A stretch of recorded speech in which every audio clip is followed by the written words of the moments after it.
effectivement, je suis salarié du Conseil supérieur du notariat et depuis l'année dernière, je suis mis à disposition d'une nouvelle association qui s'appelle Pratique.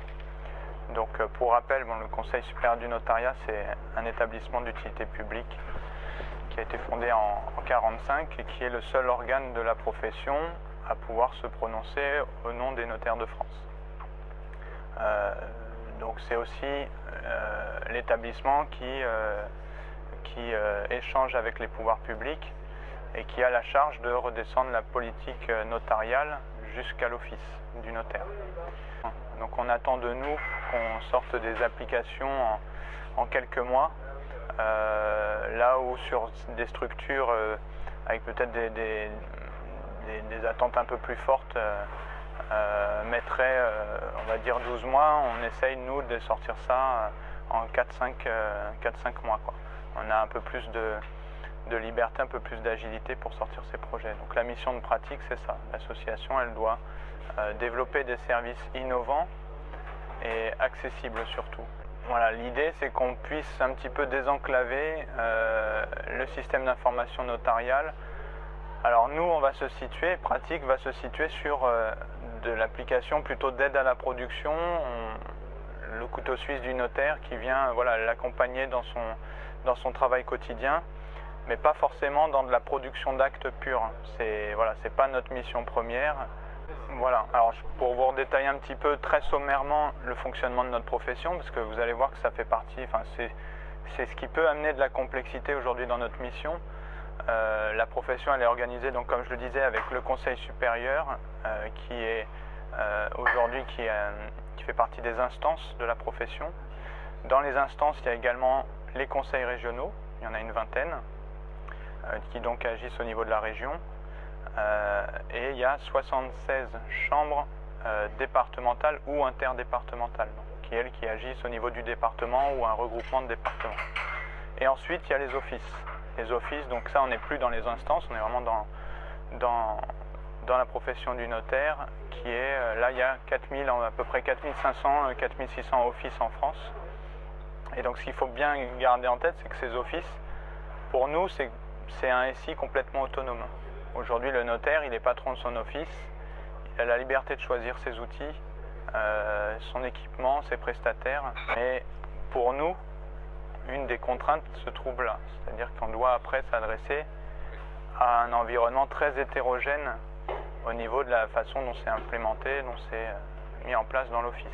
L'arrivée de toutes ces applications ou de la multiplicité de ces services a amené à une dérive quelque part qui est de multiplier les logins mots de passe, les référentiels métiers, les référentiels d'identité. Donc l'année dernière, le CSN a décidé de remédier un petit peu à ça, aussi parce que justement ce qui faisait un petit peu le fleuron de la profession avec cette clé électronique qui permettait de faire de la signature, on l'a un petit peu détourné de son usage pour en faire un moyen d'authentification pour les applications.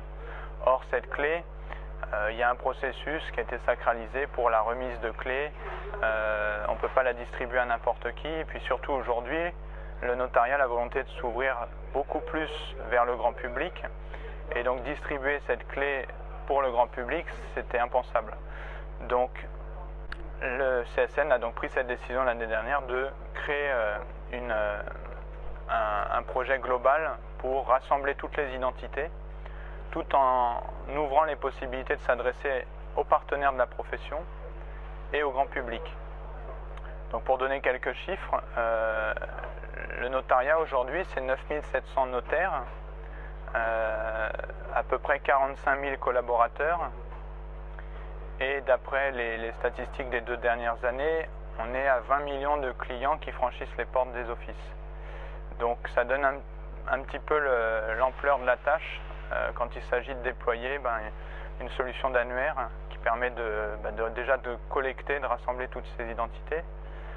Puis après, le travail de fédérer les applications, de trouver un moyen de présenter toutes ces identités à ces applications, tout en garantissant évidemment la sécurité, la traçabilité, et puis en en essayant au plus possible d'éviter la fuite d'informations, parce qu'on nous remet quand même des identités, là on parle d'identité citoyenne, donc on travaille de très près avec la CNIL, on a toujours avec nous un correspondant informatique et liberté pour garantir que tout ce qui est fait dans ce domaine-là est fait dans le respect des règles d'hygiène et de sécurité. L'année dernière, on a pris un premier trimestre pour couvrir un petit peu l'ensemble de ce qui se faisait sur le marché pour pouvoir indexer cette mission.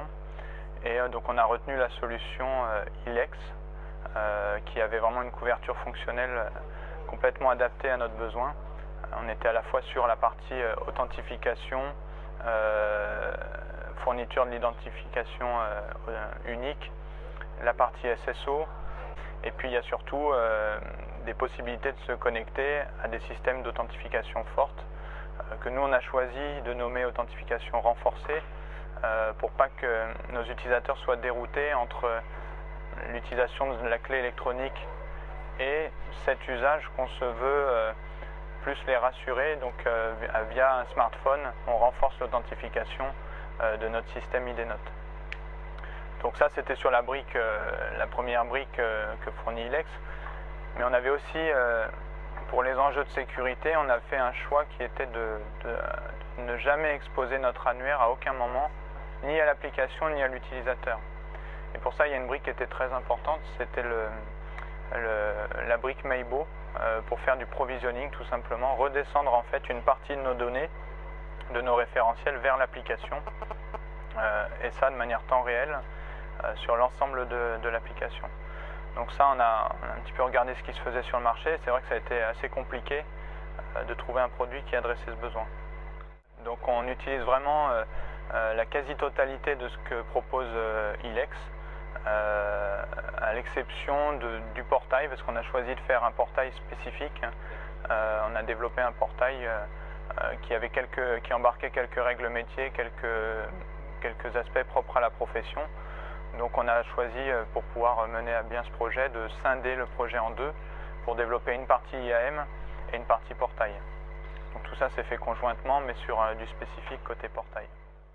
Toute notre infrastructure est déportée dans un data center, qui n'est pas un data center propriétaire, mais on a privatisé la plupart de nos baies.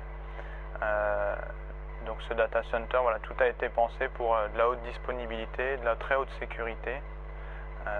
Mais effectivement, on a à la fois un hébergeur et un infogéreur. Et pour ça, on s'appuie sur un architecte qui est chez nous maintenant, un architecte SI et un RSSI, pour garantir que tout ce qu'on va implémenter a été validé et correspond aux normes d'hygiène. Donc nous, on s'appuie énormément sur tout ce qui se dit ou tout ce qui se fait au niveau de l'état de l'art. On fait très attention à avancer, aussi bien pour essayer au plus possible de respecter ce qui se fait au niveau du RGS. Chez nous, on essaye de procédurer aussi pour rentrer dans tout ce qui est ISO 27001. Donc voilà, on prépare plus le terrain qu'autre chose. On n'a pas forcément ces obligations, mais voilà, derrière, nous on a besoin de rassurer chez nous, et après il y a une autre forme de communication qui se fait auprès de nos utilisateurs.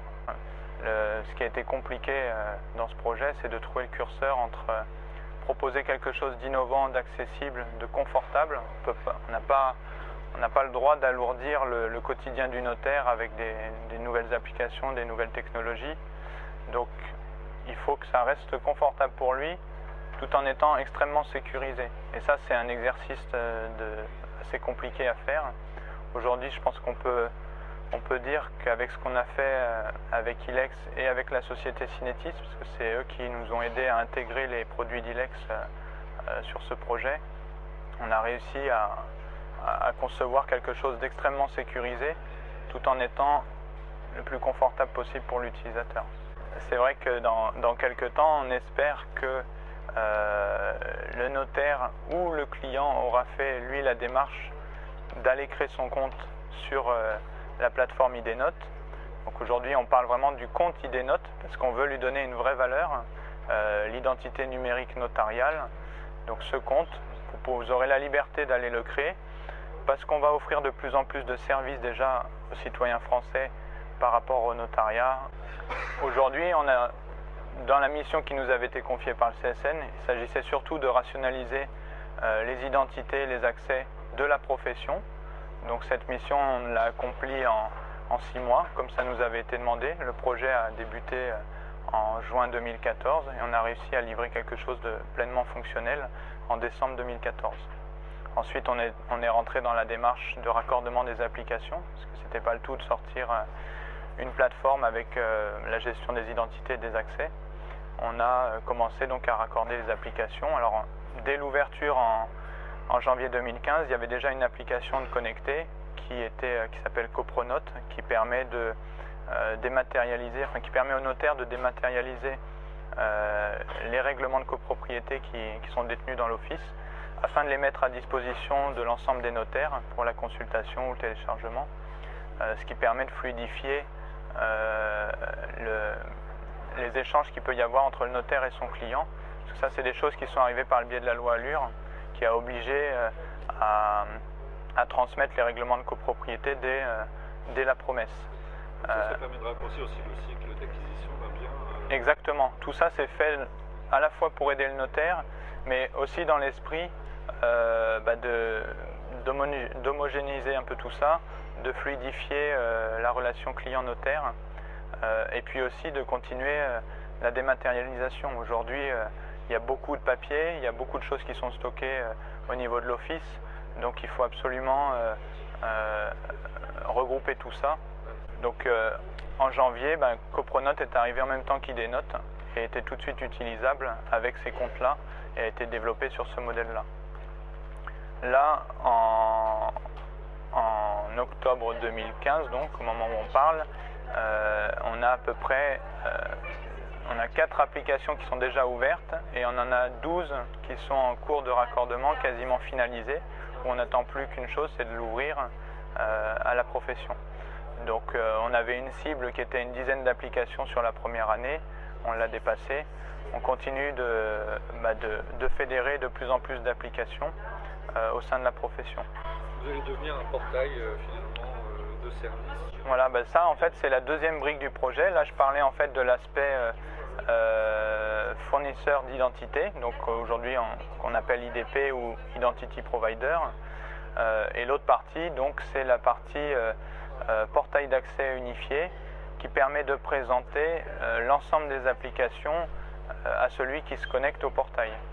Donc là où ça a été un petit peu compliqué, c'est qu'on avait le choix de présenter simplement toutes les applications telles que pourrait le faire un portail applicatif lambda, de faire du référencement ni plus ni moins. Là où on a dû travailler un petit peu, c'est donc de faire un portail qui s'adapte complètement à l'utilisateur et à son contexte professionnel. Aujourd'hui, sur ce portail, une fois que je suis connecté, je ne présente à l'utilisateur que les applications auxquelles il a le droit. Et ça va même un peu plus loin, c'est qu'on a remis dans les mains du notaire, qui est le patron de son office, on lui a remis les outils dans ce portail pour donner lui-même les droits à ses collaborateurs.